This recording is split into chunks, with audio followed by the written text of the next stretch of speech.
As a child, my middle name was Stupid Idiot. If it wasn't his fist that struck me down, my father's piercing words certainly would.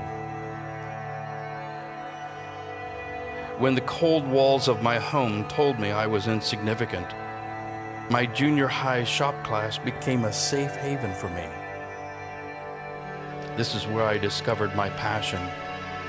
A log, a lathe, a chisel, 3 lifeless objects introduced me to the beauty of life. They taught me how a struck down, rotten, insignificant lump of wood held incredible beauty just under the surface, waiting to be brought to life. Today, I work with men that society has discarded. I've trained ex-convicts to sculpt wood and uncover its potential. It gives them confidence and renewed purpose, a second chance. At 15, I bought my first lathe with a little paper route money I could save.